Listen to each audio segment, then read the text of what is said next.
और इस वक्त की बड़ी खबर का रुख करेंगे। राज्यसभा के लिए उम्मीदवारों का ऐलान हो चुका है। सतीश पूनिया और अलका गुर्जर का नाम राज्यसभा के लिए भेजा गया है। बीजेपी ने राज्यसभा के नामों का ऐलान कर दिया है, जिसको लेकर के फोर्स इंडिया के द्वारा कल ही ये जानकारी दे दी गई थी। दोनों ही नाम फोर्स इंडिया के द्वारा कल ही बताए जा चुके थे और फिलहाल इस पर ऑफिशियल मुहर भी लग चुकी है। राज्यसभा के लिए उम्मीदवारों का ऐलान हो चुका है। सतीश पूनिया और अलका गुर्जर का नाम राज्यसभा के लिए भेजा गया है। बीजेपी ने राज्यसभा के लिए नामों का ऐलान कर दिया है और इन दोनों ही नामों का जिक्र कल फोर्स इंडिया के द्वारा किया गया था। कल ही फोर्स इंडिया के द्वारा बता दिया गया था कि यही वो दो नाम होंगे जिनकी ऑफिशियल घोषणा कभी भी की जा सकती है। और फिलहाल जो ऑफिशियल घोषणा है वो हो चुकी है सतीश पूनिया और अलका गुर्जर के नामों की।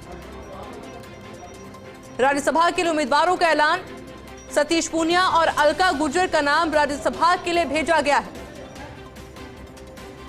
और इन नामों की जानकारी फोर्स इंडिया न्यूज के द्वारा कल ही दे दी गई थी। लेकिन फिलहाल जो ऑफिशियल घोषणा की गई है वो भी इस वक्त आपको फोर्स इंडिया पर हम दिखा रहे हैं। सतीश पूनिया और अलका गुर्जर का बीजेपी ने राज्यसभा के लिए नामों का ऐलान कर दिया है। कल ही फोर्स इंडिया के द्वारा इन दोनों ही नामों को लेकर जानकारी दी जा चुकी थी और इंतजार था ऑफिशियल घोषणा का। मेरे साथ में पॉलिटिकल एडिटर योगेश शर्मा जुड़ गए हैं। योगेश जी, दोनों ही नाम जो कि फोर्स इंडिया के द्वारा कल ही बताए गए थे, इन पर मुहर लग गई है, क्या जानकारी? और जी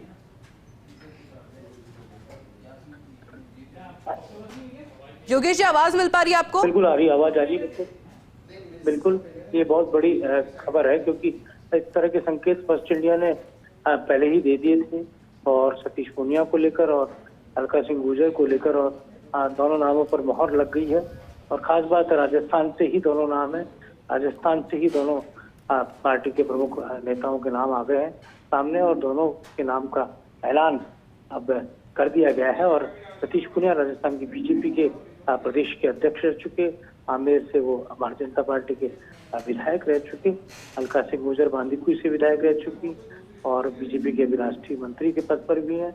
और एक महिला फेस को भेजा जाना था जो अटकलें पहले थी, उन नामों पर भी मोहर लग गई। अलका सिंह गुर्जर और पूर्वी राजस्थान के दौसा से ताल्लुक और पूर्व मंत्री, प्रमुख नेता, पूर्व सांसद नाथू सिंह गुर्जर की पत्नी भी है, जिनका सामाजिक रुतबा भी है और ये भी एक अपने आप में बहुत अहम बात है।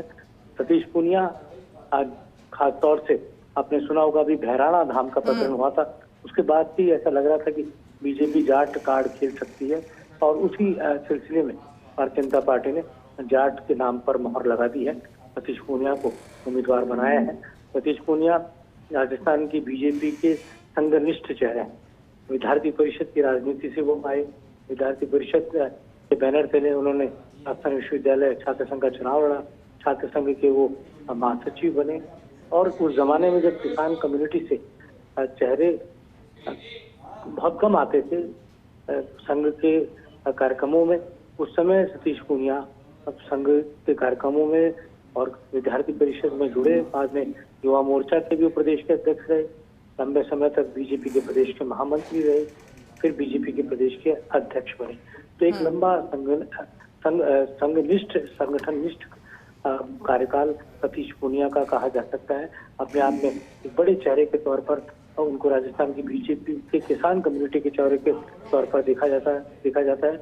मूल रूप से गुरु के राजगढ़ के निवासी हैं और लंबे समय से उनका राजनीतिक कार्य क्षेत्र जयपुर जिला रहा है। जयपुर के समीप आमेर से वो भारतीय जनता पार्टी के विधायक रहे और कहा जा सकता है कि कार्यकर्ताओं के पसंद के तौर पर भी सतीश पूनिया का अपना एक नाम, कार्यकर्ताओं के तौर पर भी, कार्यकर्ता के नेता के तौर पर भी उन्हें देखा जाता रहा है। और सतीश पूनिया की खास बात ये भी रही है कि वो कार्यकर्ताओं को, हजारों कार्यकर्ताओं को उनके नाम से जानते हैं और राजस्थान की राजनीति के अंदर भी उनका एक अपना औरा रहा है, अपना एक वजूद रहा है। और यही कारण है कि सतीश पूनिया के नाम को आगे बढ़ाया गया, उनको एक महत्वपूर्ण रोल अब उनका राज्यसभा में हमें देखने को मिलेगा। क्योंकि एक कहा जा सकता है कि बीजेपी ने एक वो कार्ड खेला है जिसके जरिए बीजेपी किसान कम्युनिटी को साधना चाहती है, किसान चेहरे को आगे लाया गया। अलका सिंह गुर्जर, गुर्जर समाज से उनका ताल्लुक है।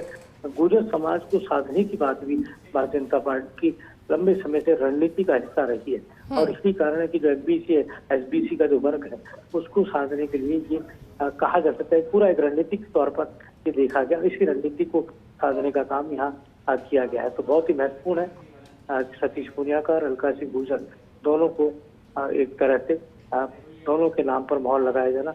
और सबसे बड़ी बात है, इस मोहर के पीछे कारण राजनीतिक और क्षेत्रीय और सामाजिक तीनों तरह के कारण हम देख सकते हैं। राजनीतिक कारण है कि पार्टी ने अपने कार्यकर्ता को आगे बढ़ाकर संदेश दिया। राजस्थान के नेताओं को लाया गया, रवनीत सिंह बिट्टू का नाम चला था लेकिन उन्हें नहीं लाकर, और क्योंकि 2.5 साल बाद राजस्थान में चुनाव होने तो एक संदेश देने का काम राजस्थान से किया गया। 8 चेहरे को लाकर संदेश दिया गया। सबसे बड़ी सतीश पूनिया की खासियत ये थी कि हरियाणा में जब भारतीय जनता पार्टी की सरकार बनी, नायब सैनी की, उसके पूरे रणनीतिकार और चाणक्य की भूमिका सतीश पूनिया ने अदा की। उन्होंने बहुत ही महत्वपूर्ण भूमिका निभाई। हरियाणा के प्रभारी के नाते नायब सैनी मुख्यमंत्री बने और जब सब लोग कह रहे थे कि हरियाणा में बीजेपी की सरकार नहीं बनेगी, तब हरियाणा में भारतीय जनता पार्टी की सरकार बनी, नायब सैनी फिर से मुख्यमंत्री बने और ये अपने आप में इसका क्रेडिट भी सतीश पूनिया को गया। आज भी वो हरियाणा बीजेपी के प्रदेश के प्रभारी है। अलका सिंह गुर्जर बांदीकुई से पार्टी की विधायक रह चुकी। पिछली बार उनका अंतिम समय में मसूदा से टिकट कट गया था, तो मसूदा से उनके टिकट का नाम चल रहा था लेकिन अंतिम समय में उनका टिकट कट गया था। और लेकिन वो भारतीय जनता पार्टी की जड़ों से जुड़ी रही। उनका परिवार, जनसंघ का परिवार और खास तौर से नाथू सिंह गुर्जर उनके पति, वो 70 के दशक में ही उन्होंने चमकते राजनेता के तौर पर उन्हें जाना गया जब उन्होंने पंडित नवल किशोर शर्मा को दौसा की सीट से लोकसभा का चुनाव हरा दिया था। सनसनी पैदा करने वाले नेता के तौर पर नाथू सिंह गुर्जर को उस समय जाना गया और बहुत कम आयु में ही वो लोकसभा के सांसद बन गए थे। और उसके बाद वो नाथू सिंह गुर्जर राजस्थान की भैरव सिंह शेखावत सरकार में मंत्री भी रहे, विधायक भी रहे, टोडागाय सिंह से विधायक रहे। मूल रूप से दौसा के समीप धामशा गांव के वो निवासी हैं और कहा जा सकता है कि गुर्जर समाज के बीच में एक प्रतिष्ठित परिवार में नाथू सिंह गुर्जर, अलका सिंह गुर्जर के परिवार की अपना एक धमक भी है, चमक भी है और राजनीतिक वजूद भी है।